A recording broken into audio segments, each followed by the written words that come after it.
का मैं पहले आप लोगों को कुछ बता देना चाहता हूँ कि पहले जो एक 150 मार्क्स का एग्ज़ाम होता है सीबीटी मोड का दिसंबर में होता है और सबको पता है। तो उसमें से लगभग 170 लोगों को हम लोग मतलब वो लोग नेक्स्ट स्टेज के लिए बुलाए थे। उसके बाद एक रिटन टेस्ट होता है, 50 मार्क्स का एक रिटन टेस्ट होता है। उसमें भी आपको कुछ लोगों को शॉर्ट लिस्ट करते हैं, ऑलमोस्ट 48 लोगों को शॉर्ट लिस्ट करते हैं और फिर फाइनली होता है इंटरव्यू। तो आपको अगर मतलब इस बार जो हमारे मेरे टाइम में जो सीबीटी मूक का एग्ज़ाम हुआ था उसमें मैं आपको बता दूं कि मतलब 150 में मेरा था ऑलमोस्ट 90 मार्क्स था, ऑलमोस्ट नहीं पूरा 90 मार्क्स था। ठीक है, तो मुझे लगभग कॉन्फिडेंस था कि हो जाएगा 90 मार्क्स में। तो वो लोग 171 लोगों को उन्होंने सेकेंड राउंड के लिए बुलाया था। ठीक है, और सेकेंड राउंड में 50 मार्क्स का क्वेश्चन था जो कि सब्जेक्टिव था। ठीक है, तो उसका क्वेश्चंस भी मैंने कुछ लोगों को ग्रुप में दिया है, बहुत दोस्तों को। अगर सब और किसी को भी चाहिए तो मुझे बता सकते हो कमेंट में, मैं आपको दे दूंगा नंबर लेके आपको। तो ये 50 मार्क्स का क्वेश्चन रहता है, सब्जेक्टिव क्वेश्चन। तो इसमें से मैंने मतलब वो लोग मार्क्स तो रिवील नहीं करते कि आपका कितना मार्क्स हुआ है या फिर आंसर की ऐसा कुछ तो नहीं देते। बट मैंने जो भी किया था अप्रोक्सीमेटली मेरा 30 to 35 मार्क्स आ जाता। मैंने ये कैलकुलेट करके देखा था, मतलब इतना तक तो मैं कॉन्फिडेंट था। इससे कम तो नहीं होता, इससे ज़्यादा भी हो सकता था लेकिन इससे कम नहीं होता। 30 to 35 मार्क्स मेरा आता था, मतलब मैं कॉन्फिडेंट था कि इतना मार्क्स आ जाएगा। ठीक है, और मैंने बाकी दोस्तों से भी पूछा तो आपको अगर 20 to 25 के अंदर भी मिल रहा है ना तब भी आपका सिलेक्शन का चांस हो जाता है। ठीक है, 20 to 25 मार्क्स पे भी आपको मतलब इंटरव्यू राउंड के लिए कॉल आ सकता है, मतलब चांसेस है क्योंकि मैंने बाकी दोस्तों से भी पूछा था। ठीक है, तो 171 लोगों से उन्होंने 48 लोगों को सिलेक्ट किया था फाइनल राउंड के लिए। और ये जो 50 मार्क्स का एग्ज़ाम हुआ था वो हमारा हुआ था 20 मार्च शायद। ठीक है, 20 मार्च हुआ था। ठीक है, और उसी दिन वो लोग मतलब रिज़ल्ट दे देते हैं कि कौन से लोग या 48 लोग कौन कौन से सिलेक्ट हुए हैं, उसी दिन रिज़ल्ट दे देते हैं। और नेक्स्ट दिन होता है इंटरव्यू। ठीक है, तो 21 मार्च में होता है फाइनल इंटरव्यू। तो ये वो 48 लोगों का ही होता है और इसमें से शायद फाइनली 28 अप्रॉक्स लोगों को सिलेक्ट किया था। ठीक है, तो ये मतलब बेसिक सीन है। और इसके बाद मैं इंटरव्यू में आता हूँ कि मेरा इंटरव्यू क्या हुआ था, नहीं हुआ था। तो देखिए वो लोग आपको इंटरव्यू से पहले ही आपको डिपार्टमेंट चॉइस देने को बोलेगा। ठीक है, तो यहाँ पर टोटल 5 डिपार्टमेंट होता है। ये वो होता है DAA, department of astronomy and astrophysics. DHEP, that is Department of High Energy Physics. DNAP, Department of Nuclear and Atomic Physics। और क्या होता है, DTP होता है, डिपार्टमेंट ऑफ थियोरेटिकल फिजिक्स। और एक क्या होता है, बाद में बताता हूँ, अभी याद नहीं आ रहा। जो भी हो, ठीक है, तो मेरा DTP था फर्स्ट चॉइस। ठीक है, और DAA था सेकंड चॉइस। ठीक है, तो ये दोनों ही मैंने चॉइस दिया था, बाकी कुछ चॉइस मैंने नहीं दिया था क्योंकि ओ हाँ सॉरी, DCMP एक और है, department of condensed matter physics. ठीक है, तो ये 5 डिपार्टमेंट है सेपरेट। तो मेरा ये 2 ही बस चॉइस था, बाकी डिपार्टमेंट मैंने नहीं दिया था कि उनमें मेरा इंटरेस्ट नहीं था। लेकिन आप चाहे तो पाँचों को ही सिक्वेंशली दे सकते हो, मतलब आपको अगर ये नहीं मिले तो आप ये मिल जाएगा आपको। आपको अगर ये भी मिल नहीं नहीं मिलेगा तो आपको थर्ड में जो आप मान लीजिए कि आपने थर्ड में DHEP दिया है अपने प्रेफरेंस में, तो ये दोनों अगर आपको नहीं मिलेगा तो ये इसके बाद थर्ड मिलेगा। ठीक है, तो ऐसा सिक्वेंशियली आपको मतलब मिलेगा। ठीक है, तो ये मतलब डिपार्टमेंट जो प्रेफरेंस होता है वो एक गूगल फॉर्म देता है और उसको आपको फिलअप करना होता है। और इंटरव्यू के टाइम आप जब इंटरव्यू देने जाते हो ना, एकदम मतलब जो बोर्ड होता है, 4 प्रोफेसर्स बैठे रहते हैं, तो उसमें भी एक फॉर्म रहता है। वो लोग पूछते हैं कि आप अपना डिपार्टमेंट चेंज करना चाहते हो क्या, नहीं तो तब भी आप आपने अगर मतलब मैंने पहले क्या किया था, मैंने गूगल फॉर्म में पहले DAA भरा था, फिर DTP भरा था। ठीक है, ऐसा मैंने भरा था। ठीक है, लेकिन मैंने बाद में थोड़ा सोचा कि नहीं इसको चेंज कर देंगे। तो मैं जब इंटरव्यू देने गया था तो तब प्रोफेसर्स ने पूछा कि आप चेंज करने चाहते हो तो कर सकते हो। तो मैंने उसके बाद इसको चेंज कर दिया, पहले डीटीपी कर दिया फिर डीएए कर दिया, ठीक है, ऐसा मैंने कर दिया था। एक छोटा सा फॉर्म है, बस साइन करके आपको भर देना होता है, 2 मिनट का काम होता है, ठीक है। तो ये था सीन, और इसके बाद ये मैंने भर दिया था। और हाँ, अब मेनली इंटरव्यू की बात करते हैं। तो इंटरव्यू में मेरा ये मैंने फॉर्म भर दिया था डीटीपी और डीए का, और उसके बाद जो 5 प्रोफेसर्स बैठे थे, तो उनमें से एक ने क्वेश्चन पूछा कि मान लो कि आपका कुछ एक अ, बड़ा सा कुछ प्लैनेट है, मान लो कि मास एम है, कैपिटल एम है, और एक छोटा मास एम है, तो वो वी वेलोसिटी से जा रहा है और इलास्टिक कोलिशन हो रहा है, तो इसके बाद फाइनल इसका वेलोसिटी कैसा होगा ये आप डिराइव करके दिखाओ, ठीक है। तो ये मैंने डिराइव किया था, इसका फाइनल रिजल्ट कुछ ऐसा होता है, मतलब जो छोटा वाला मास था ना, मतलब मान लो कि इसका इन 1 है, छोटा वाला जो सैटेलाइट था, और बड़ा वाला जो था मान लो कि इसका इन 2 है, और इसका इनिशियल वेलोसिटी v1 होता है और इसका इनिशियल वेलोसिटी v2 होता है। तो फाइनल वेलोसिटी जो होता है ना, मतलब v1 है, इसका जो फाइनल वेलोसिटी होता है वो कुछ इस टाइप का। तो मैं आपको रिजल्ट लिख देता हूँ, मतलब आपको डिराइव करना है, मैं कैसे डिराइव, मतलब पूरा तो नहीं बताऊंगा अभी, मतलब आप देख लेना, ये 11 का डेरिवेशन है, ठीक है। लीनियर मोमेंटम कंजर्वेशन करना है, p is equal to conserve करना है, और काइनेटिक एनर्जी आपको कंजर्व करना है। Momentum conserve, kinetic energy conserve, ये दो चीज़ें से आप फाइंड कर सकते हो, ठीक है।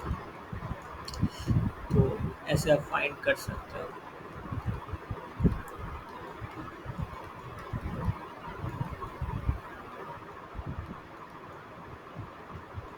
v2f, मतलब इसका जो ये जो सेकंड वाला मास है, इसका जो फाइनल वेलोसिटी होगा वो ऐसा होगा।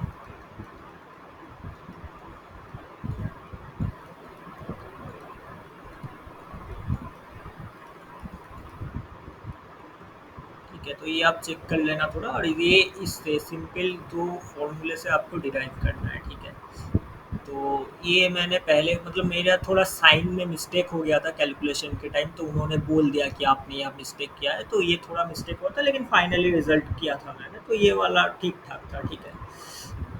तो इसके बाद उन्होंने क्वांटम मैकेनिक्स से पूछा कि आ, जैसा पूछा था कि मान लो कि आपका जो एक सिस्टम है, रिडबर्ग, मतलब जो एक फिजिक्स में एक कंसेप्ट होता है क्वांटम मैकेनिक्स का, रिडबर्ग एटम, ठीक है। तो इनसे मेनली वो क्वेश्चन पूछना चाह रहे थे, ठीक है। तो मान लीजिए कि आपका जो एटॉमिक जो हाइड्रोजन एटम होता है, जहाँ पर आपको मतलब एन इज इक्वल टू 1 2 3, इसमें आपको एनर्जी लेवल्स मिलता है, ठीक है, मतलब E N proportional to 1/n² होता है, ठीक है। तो ये एन अगर बहुत लार्ज हो जाए ना, मतलब मान लो कि 100th ऑर्डर ऐसा आप चले जाओ, तो इन ये सब एटम्स को रिडबर्ग एटम्स बोलते हैं, ठीक है।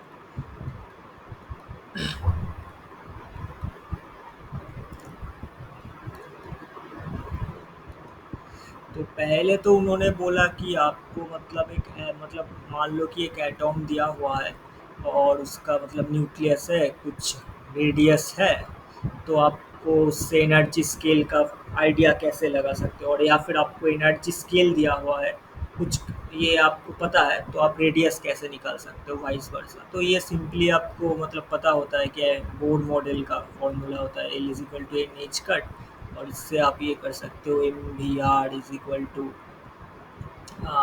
एन एच कट, और जो सेंट्रीफ्यूगल फोर्स लगता है mv² by r is equal to Z E square by 4 pi epsilon naught R, ठीक है। तो ये सब से आप निकाल सकते हो कि ये कैसा होता है, ठीक है। तो ये R n proportional to 1/n², sorry, proportional to n² होता है। तो ये सब आप निकाल सकते हो। तो ये थोड़ा डिराइव करवाया उन्होंने, फिर बोला कि रिडबर्ग एटम में मान लो, मतलब मान लो कि n इज इक्वल टू 99 से n is equal to 100 transition हो रहा है, ठीक है। तो इसमें एनर्जी स्केल, मतलब एनर्जी जो डिफरेंस है वो कैसे निकालोगे, ठीक है। तो ये पहले तो मैंने डिराइव किया था, ये ई एन का फॉर्मूला जो होता है, मतलब कुछ mz² to the power 4/8 pi epsilon naught n square ऐसा कुछ होता है, ठीक है, मुझे अब ठीक से याद नहीं, बट ऐसा कुछ होता है, ठीक है। तो ये मैंने डिराइव किया था, और फिर मतलब 1/99 स्क्वायर माइनस 1/100 स्क्वायर, इसका वैल्यू जो अप्रोक्सीमेशन होगा ना, वो आपको इस तरफ से सोचना पड़ेगा कि मतलब आप 1/x का डिफरेंशिएट करते हो 1/x स्क्वायर का, तो कितना होता है, 2/x क्यूब होता है ना, 2/x क्यूब dx, ठीक है। तो यहाँ पर x को आप 100 मान लो, और dx को 1 मान लो, ठीक है। तो इस तरफ से आपको अप्रोक्सीमेट वैल्यू निकालना है, जो कि यहाँ पर मैं थोड़ा कंफ्यूज हो गया था कि ये वैल्यू का मतलब कैसे निकाले, ठीक है। तो उन्होंने फिर हिंट दिया कि डेरिवेटिव से सोचो, फिर मैंने ये किया, मतलब ये मैंने एक्चुअली नहीं बोल पाया था कि मतलब पहले तो दिमाग में नहीं आया था कि ऐसे सोचना है, ठीक है। तो इसके बाद कुछ जो लैम्डा आया था, मतलब एनर्जी का डिफरेंस से लैम्डा कैलकुलेट करने को बोला था, तो लैम्डा समथिंग 0.1 मीटर ऐसा कुछ आया था। तो उन्होंने पूछा कि ये कौन सा, मतलब ये अगर सिग्नल आ रहा है तो कौन से बैंड में मेजर करें, तो मैंने बोला कि हाँ सर, रेडियो वेव फ्रीक्वेंसी, मतलब रेडियो वेव का जो लैम्डा होता है वो इस रेंज में आता है, ठीक है। तो ये वाला पार्ट गया। फिर उन्होंने पूछा कि मतलब सन का जो मतलब सन, मतलब मान लो कि सन है, और सन के सर मतलब जो सेंट्रल टेम्परेचर्स है वो तुम मतलब कैसे ये कैसे मतलब फाइंड आउट करोगे, कैसे गेस करोगे, ठीक है। तो उसको ऐसे सोचना है कि मतलब जो न्यूक्लियर मतलब जो दो एटम है, मान लो कि दो एटम है यहाँ पर एटॉमिक डिस्टेंस है, और यहाँ पर दो एटम अगर आपस में मतलब न्यूक्लियर फ्यूजन से एनर्जी क्रिएट होता है ना, तो दो एटम को अपने फ्यूज होना पड़ेगा, एक साथ जोड़ के न्यूक्लियर फ्यूजन होना पड़ेगा।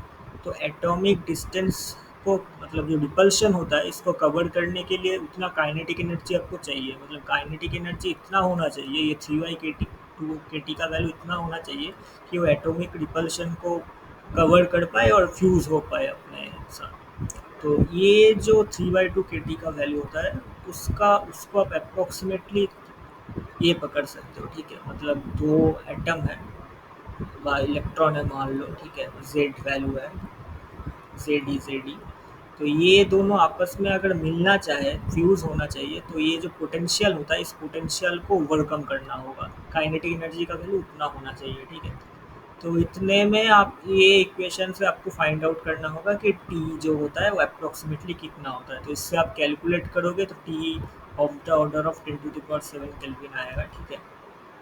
और सन का जो कोर टेम्परेचर होता है ना, वो इतना तो मतलब इतने से बहुत ज़्यादा होता है, ठीक है, इतना नहीं होता, इसमें से ज़्यादा होता है। और सबसे बड़ी बात है कि न्यूक्लियर न्यूक्लियस जो होता है ना, मतलब एटॉमिक जो न्यूक्लियर का जो मतलब पोटेंशियल होता है, आपका पोटेंशियल ऐसा कुछ कर्व होता है, ठीक है। और ये टेम्परेचर जो है ना सफिशिएंट नहीं होता न्यूक्लियर फ्यूजन के लिए, इससे भी ज़्यादा टेम्परेचर चाहिए होता है, ठीक है। मतलब ये जो सॉरी ये टेम्परेचर 10⁻9 केल्विन ऑर्डर का होता है, लेकिन सन का कोर टेम्परेचर इतना नहीं होता है, सन का कोर टेम्परेचर 10⁻7 केल्विन के अप्रॉक्स होता है। तो इतना चाहिए आपको, लेकिन इतने कम टेम्परेचर में भी न्यूक्लियर फ्यूजन होता है, ठीक है, इतने कम टेम्परेचर में भी न्यूक्लियर फ्यूजन होता है, तो कैसे होता है, ठीक है। तो इसका मेन रीज़न है कि क्वांटम मैकेनिकल टनलिंग होता है, ठीक है। क्वांटम मैकेनिक्स में हमने पढ़ा था कि टनलिंग फिनोमेना एक होता है, कि टनलिंग फिनोमेना ही मेन रीज़न है कि न्यूक्लियर फ्यूजन हो पाता है, ठीक है। अगर आप क्लासिकली सोचोगे तो न्यूक्लियर फ्यूजन इतने कम टेम्परेचर में कभी हो ही नहीं सकता। सन का कोर टेम्परेचर इतना ही होता है लगभग, लेकिन न्यूक्लियर फ्यूजन के लिए इससे बहुत ज़्यादा टेम्परेचर चाहिए क्लासिकली आप सोचोगे। तो इसका मेन रीज़न होता है टनलिंग।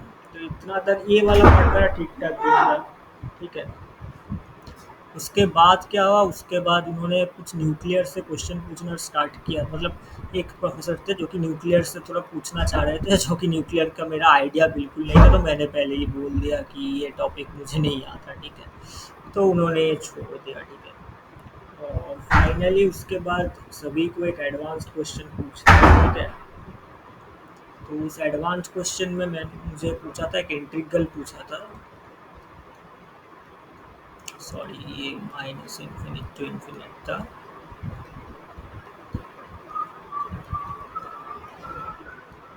ये था इंटीग्रेशन, ठीक है, 1 + x⁻100, ठीक है। तो बहुत लोग, मैंने पहले भी किसी और एक चैनल में इसका बोला था, तो बहुत लोग ऐसा सोच रहे थे कि ये वाला ऐसा है, ठीक है, one plus x whole to the power 102, लेकिन ये नहीं है। अगर ये होता तो मतलब वो बीटा फंक्शन से हो जाता, लेकिन ये नहीं है। ये एक इंसॉल्वेबल इंटीग्रल है, ठीक है। तो ऐसा नहीं था। ये वाला अलग केस है। ये आपका बीटा एल एम का एक फॉर्मूला होता है, मैं आपको बता देता हूँ। X to the power n minus one one by x to the power m plus L D X, ठीक है। ये बीटा एल एम का फॉर्मूला होता है। यहाँ पर अगर आप L is equal to one पकड़ लो और एम इज इक्वल टू 101 पकड़ लो, तो ये बीटा 1101 फॉर्मूला आ जाएगा, ठीक है। लेकिन ये वाला नहीं था। ये एक्चुअली ये इंटीग्रेशन उन्होंने दिया था, ठीक है। तो उन्होंने पहले ही बोल दिया ये इसको तो आप सॉल्व नहीं कर पाओगे, लेकिन कैसे अप्रोच करोगे सोचना है। तो मेरा पहला स्टेप तो ये था कि ये एक इवन फंक्शन है, तो इसको ऐसे लिखो, ठीक है। और फिर मैं थोड़ा ब्लैंक हो गया था कि मुझे क्या करना है, कुछ पता नहीं चल रहा। तो उन्होंने बोला कि थोड़ा वैल्यू से सोचो, मतलब ये जो इंटीग्रैंड है, इंटीग्रैंड ये किस वैल्यू पे कैसा बिहेव कर रहा है, ये इस बारे में आप सोचो, ठीक है। तो ये उन्होंने हिंट दिया। तो इस हिंट के बाद मैंने थोड़ा ग्राफ ड्रॉ करने का कोशिश किया, ठीक है। तो ग्राफ में मैं पहले बोला कि पहले तो ये वैल्यू कुछ मतलब रहेगा, मतलब एक्स इज इक्वल टू, अगर आप ज़ीरो पे देखोगे, कहाँ गया, x is equal to zero, मतलब एफ एक्स जो था वो one by one plus x to की पावर 102 था। X is equal to zero पे तो वन रहेगा, ठीक है। और उसके बाद थोड़ा कुछ वैल्यू रहेगा, और मैंने बोला कि उसके बाद मतलब कुछ देर बाद इसका वैल्यू बहुत जल्दी डिके कर जाएगा, तो निग्लिजिबल हो जाएगा, क्योंकि एक्स का अगर आप थोड़ा भी लार्ज वैल्यू रखोगे तो ये बहुत जल्दी डिके कर जाएगा, ठीक है, क्योंकि ए एक्स टू की पावर 102 है। लेकिन ये कितना वैल्यू पर डिके कर रहा है, ये मेन चीज़ है, ठीक है। ये मैंने पहले नहीं बोला, मैंने बोला कि कुछ देर तक कुछ ऐसा रहेगा, उसके बाद डिके कर जाएगा बहुत जल्दी। तो मतलब एक कुछ ही कॉन्ट्रीब्यूशन हमें लेना है। लेकिन फिर उन्होंने बोला कि कितना दूर तक लेना है। मैंने सोच के बोला कि sir x is equal to two. तो उन्होंने बोला x is equal to two, two to the power 100 और 1.5, अब मान लो कि 1.5 है, तो 1.500 1 ये कितना होता है, इसका वैल्यू आप कैलकुलेट कर सकते हो, एक प्रोफेसर ने बोला। कि फिर मैंने बोला कि नहीं, 100 1.5 भी ले लूँ तो वही बहुत ज़्यादा है। उसके बाद मैंने ये गेस किया कि मतलब वो मेनली जो कहना चाह रहे हैं कि 0 to 1 तक ही ये कुछ रहेगा, ठीक है। तो 0 to 1 मैंने ये नहीं ड्रॉ किया था, सॉरी, मैंने यहाँ पर एक स्लैंटेड लाइन ड्रॉ किया था और फिर बोला था कि ऐसे मतलब डिके कर जाएगा, 1 तक ही कंट्रीब्यूशन रहेगा और फिर उसके बाद बहुत जल्दी डिके कर जाएगा, ठीक है। तो उन्होंने बोला तुमने ये स्लैंट लाइन क्यों ड्रॉ किया। मैंने बोला सर रैंडम ड्रॉ कर दिया, मैंने उतना सोचा नहीं है। तो उन्होंने बोला नहीं नहीं, ऐसा नहीं होगा, आप थोड़ा सोचो कि 0 to 1 के बीच इसका बिहेवियर कैसा रहेगा, ठीक है। तो फिर मैंने बोला, फिर मैं थोड़ा फिर ब्लैंक हो गया। तो उन्होंने बोला कि आप 0.9 पे इसका वैल्यू सोचो ना।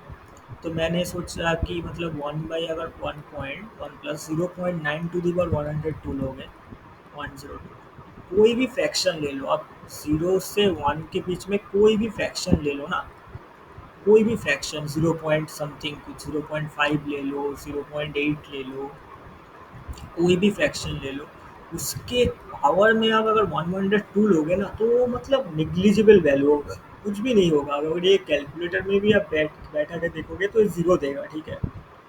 तो यही इसका मेन कारण है कि मतलब, तो मतलब एक्चुअली जो होगा, मैं आपको बताता हूँ। तो मतलब उन्होंने वो जो हिंट दिया था ना, मतलब 0.9 पे वैल्यू सोचो, उसके बाद मैंने कर दिया था कि मतलब 0 पे इसका वैल्यू 1 है, ठीक है, 0 पे इसका वैल्यू 1 है।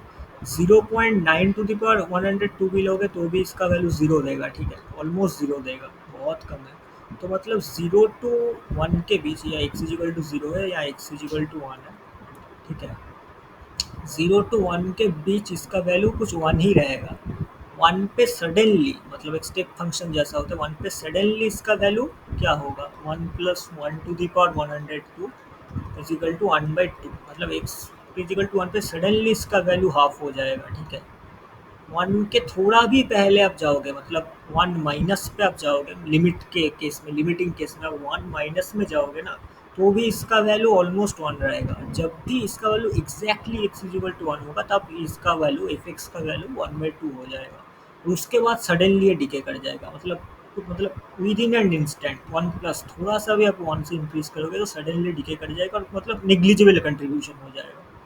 तो फाइनली इसका जो आंसर होगा मतलब ये एक रेक्टेंगुलर सा एरिया होगा, मतलब 1 = 1 और इवन फंक्शन था क्योंकि एक्स्ट्रा 2 था, ठीक है। तो 2 1 × 1 = 2, तो ये एक इसका अप्रोक्सीमेट आंसर होगा, ठीक है। मतलब इसी में इसका कंट्रीब्यूशन रहेगा और बाद में से हो जाएगा। तो मैंने मतलब ये कुछ कुछ स्टेप में इनका आंसर बताया था, मैं ठीक ठाक तो नहीं बता पाया था, उस उन्होंने हिंट दिया, तो हिंट से मैंने ये बताया था, ठीक है। तो ऐसा ही किया था, मतलब उन्होंने पहले बोला कि लार्ज वैल्यू पे सोचो, एसिम्प्टोटिकली सोचो, ये वाला हिंट दिया था 1.5 पे कितना होगा सोचो। फिर उन्होंने 0.9 वाला हिंट दिया था, ठीक है, कि 0.9 मतलब 1 0 to 1 के बीच में ग्राफ कैसा होगा इसके लिए, 0.9 to the power 102 कितना वैल्यू देगा, तो ये सब उन्होंने हिंट दिया था और फिर मैंने ये कर पाया था, ठीक है। तो फाइनली इंटरव्यू के बाद जो मतलब सीन हुआ था रिजल्ट के बाद कि मुझे डीटीपी पहले तो नहीं मिला था, ठीक है, मुझे डीएए मिला था, ठीक है। बट वो लोग एक ऑप्शन देता है जेस्ट के थ्रू, ठीक है। तो जैसा कि मतलब मैंने जीएस जो एग्ज़ाम होता है वो 150 में मुझे 90 मार्क्स मिले थे, तो इसको आप 100 में अगर कन्वर्ट करोगे तो ये 60 होगा, ठीक है। मतलब मुझे 60% मार्क्स मिला था और जेस्ट में मेरा था 100 में 65 मार्क्स, ठीक है। तो जेस्ट में 5 मार्क्स मेरा ज़्यादा था, ठीक है। तो फाइनल रिजल्ट के बाद वो लोग एक मेल भेजते हैं कि आप जेस्ट के थ्रू मतलब पार्टिसिपेट करना चाहते हो क्या। तो आप अगर सोचते हो कि नहीं आपको डिपार्टमेंट चेंज करना है तो आपको यस मतलब मेल में के रिप्लाई में लिख देना है कि हाँ मैं पार्टिसिपेट करना चाहता हूँ। तो मैंने यस किया था कि हाँ मैं पार्टिसिपेट करना चाहता हूँ। तो वो लोग क्या करते हैं, उन लोगों के पास आपका जो 50 मार्क्स का एग्ज़ाम होता है ना, उसका मार्क्स तो पहले से ही रहता है। इंटरव्यू का जो मार्क्स होता है वो भी पहले से ही रहता है, ठीक है। तो ये दोनों मार्क्स आपका रहता है, इन सब ये दो मार्क्स को मतलब ऐड कर देते हैं, ठीक है, इसका ऐड कर दिया और उसके साथ आपका जो ये जो 60 मार्क्स था मेरा, इसको 65 से रिप्लेस कर देगा, मतलब कुछ वेटेज लेता है। मान लो कि 50 मार्क्स से 30% वेटेज लिया, इससे 30% वेटेज लिया और इंटरव्यू से 40% वेटेज लिया, ऐसा कुछ वेटेज लेते हैं वो लोग, ठीक है। एग्जैक्टली पता नहीं कितना बट ऐसा ही कुछ वेटेज लेते हैं, ठीक है। तो ये जो 60 वाला पार्ट था, इसको मेरा जेस्ट के मार्क्स मतलब 65 से रिप्लेस कर देगा, मतलब 65 का 30% लेगा, ऐसा कुछ रिप्लेस कर देगा, ठीक है। तो इस ये कैलकुलेशन करके फाइनली आपको जो जेस्ट के थ्रू इंटरव्यू मतलब पार्टिसिपेट आपने किया था उसका मार्क्स भी आपको दे देगा और उसमें आपका मार्क्स लोगों से ज़्यादा हो रहा है, मतलब जो लोग जेस्ट के थ्रू दिया है उनसे आपका मार्क्स ज़्यादा हो रहा है, सब कुछ कैलकुलेट करेंगे वो लोग और फिर आपको दोबारा से मतलब आपका अगर डिपार्टमेंट चेंज होता है आपको मिलता है तो मतलब अच्छा है तो आपको मिल जाएगा, ठीक है। तो टेस्ट के बाद मुझे डीटीपी मिल गया था, ठीक है।